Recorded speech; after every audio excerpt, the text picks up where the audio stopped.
वाला होता है, शाश्वत का अर्थ है, तो जो सदा रहने वाला है, हमें उस तरह की धारा में परिवर्तन होना है। इतने गतिमय बनो कि जितना परिवर्तन, जितना संसार में परिवर्तनशील वस्तुएं हैं, हमें भी उतना परिवर्तन होना है, ताकि हम अपने समाज को आगे की ओर ले जाएं। चाह रहे हम इस धरती को स्वर्ग बनाना, अगर आप चाह रहे हैं कि इस धरती को हम स्वर्ग बना दें, अगर कहीं हो स्वर्ग उसे धरती पर लाना, तो सिर्फ आपकी सोच, आपकी चिंतन, आपकी कर्मठता ही ऐसा कर सकती है। सूरज, चांद, चांदनी, तारे सब हैं, प्रतिपल साथ हमारे, ये सब जो हैं हमारे साथ हैं, ताकि हम अपनी धरती को स्वर्ग के समान बना सकें। दो पुरुष को रूप सलोना, इतने सुंदर बनो कि जितना आकर्षण है।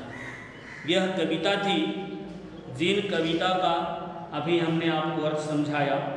अब इसमें कुछ मौखिक प्रश्न हैं, मौखिक प्रश्न का आंसर हम आप लोग को बता देते हैं। हो सके तो आप लोग जो भी बोर्ड पर बताई गई है कवि का परिचय, साथ ही साथ प्रस्तुत कविता का भावबोध, उसके बाद जीवन मूल्यबोध, इसको लिखने के बाद अगर आपको कविता समझ में आई है, इसका अर्थ समझ में आया है, तो मौखिक प्रश्न का आंसर भी आप लोग लिखेंगे और कोशिश करेंगे कि हम इसे याद कर लें। जैसे फर्स्ट क्वेश्चन है मौखिक प्रश्न में कि संसार किन ज्वालाओं में जल रहा है, तो बहुत आसान है कि संसार, पूरा संसार आज जो है जाति, धर्म, रंग, द्वेष और गोरे आदि ज्वालाओं में जल रहा है। फिर से एक बार, संसार किन ज्वालाओं में जल रहा है, तो संसार जाति, धर्म, रंग, द्वेष आदि ज्वालाओं में जल रहा है। दूसरा क्वेश्चन है कि नए हाथ, नई तुलिका और नए राग का क्या अर्थ है। तो नए हाथ, नई तुलिका और नए राग का अर्थ है युवा वर्ग, नई ऊंची और नई चेतना से है। तीसरा प्रश्न है कवि ने मौलिक किसे कहा है। तो कवि ने मौलिक युवा वर्ग को कहा है। कवि ने मौलिक किसे कहा है, तो कवि ने मौलिक युवा वर्ग को कहा है। 4 नंबर में है, घ नंबर में कि जीर्ण शीर्ण का मोह कैसा है। तो जीर्ण शीर्ण का मोह मृत्यु के समान है। जीर्ण शीर्ण का मोह मृत्यु के समान है। अब इससे आगे बढ़ते हैं अभ्यास प्रश्न में, जिसमें पहला है कि कवि ने हमें शीतल मलय पवन की तरह बहने की प्रेरणा क्यों दी। तो प्रस्तुत पंक्ति में कवि हमें उदाहरण देते हुए कहते हैं कि वर्षा जिस प्रकार समान रूप से सभी के ऊपर बरसती है, सभी के ऊपर होती है, उसी प्रकार हमें भी सभी के सामने समान रूप से पेश आना चाहिए। हमें नफरत की आग को समाप्त कर मलय पर्वत से आने वाली हवा की तरह शीतलता और शांति लाने का प्रयत्न करना चाहिए। अभ्यास प्रश्न उत्तर का पहला क्वेश्चन का आंसर एक बार फिर से कि कवि ने हमें शीतल मलय पवन की तरह बहने की प्रेरणा क्यों दी है। तो प्रस्तुत कविता में कवि ने उदाहरण देते हुए हम लोगों को बतलाया है कि वर्षा जिस प्रकार समान रूप से सभी पर बरसती है या समान रूप से सभी के ऊपर होती है, उसी प्रकार हमें भी सभी के सामने समान रूप से पेश आना चाहिए। हमें नफरत की आग को भुलाकर मलय पर्वत से आने वाली हवा की तरह शीतलता और शांति लाने का प्रयत्न करना चाहिए। तीसरा प्रश्न है बल्कि दूसरा प्रश्न कि आज जगत किन किन कुरीतियों से जल रहा है। तो आज जगत संसार जाति, धर्म, द्वेष, राग, अमीरी, गरीबी आदि कुरीतियों से जल रहा है। तीसरा प्रश्न है कि वर्तमान को किस तरह संवारा जा सकता है। तो वर्तमान को संवारने के लिए युवा वर्ग को जाति, धर्म, रंग, द्वेष आदि से ऊपर उठकर शीतलता, मौलिकता, गतिमानता, सुंदरता आदि गुणों को धारण कर एक नए समाज का निर्माण करना चाहिए।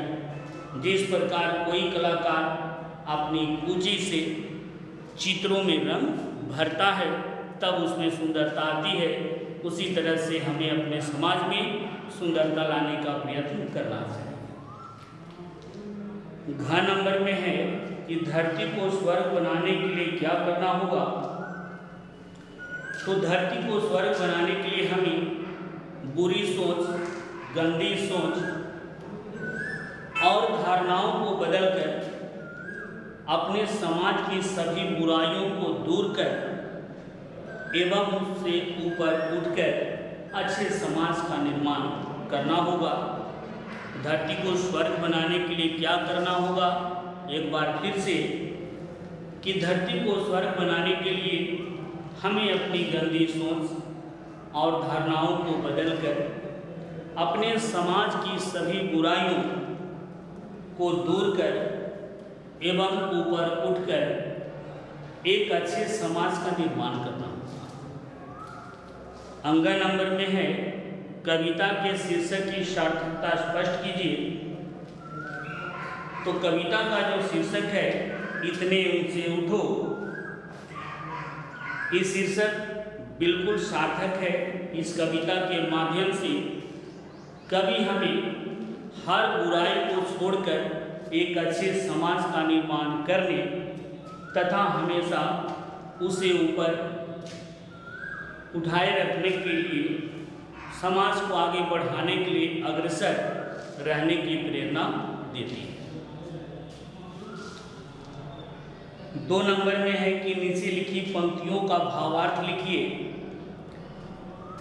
तो इसमें जो दिया गया है पंक्ति कि चाह रहे हम इस धरती को स्वर्ग बनाना, अगर कहीं हो स्वर्ग उसे धरती पर लाना, सूरज, चांद, चांदनी, तारे सब हैं प्रतिपल साथ हमारे, दो कुरूप को रूप सलोना, इतने सुंदर बनो जितना आकर्षण है।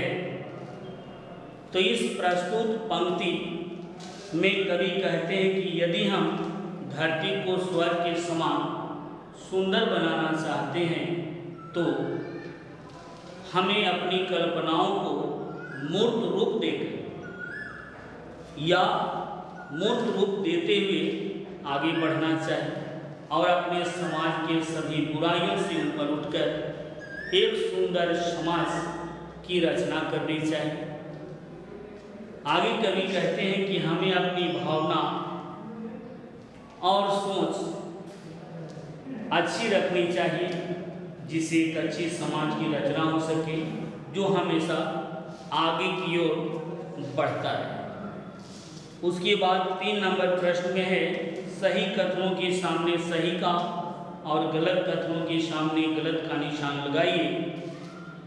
तो पहला नंबर में है कि कवि हमें आसमान के समान ऊंचा उठने को कह रहा है, सही है। ख नंबर में कवि ने धरा को नई दृष्टि से सिंचित करने की बात कही है, यह भी सही है। तीसरा में है कि शाश्वत जीवन का चिरंजन सत्य है, यह गलत है। घ नंबर में कवि ने धरती को स्वर्ग जैसा बनाने की प्रेरणा दी है, सही है।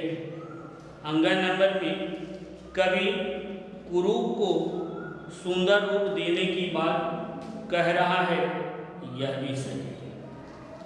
उसके नीचे है शब्द ज्ञान में समान ध्वनि वाले शब्द भरना है। तो यह कविता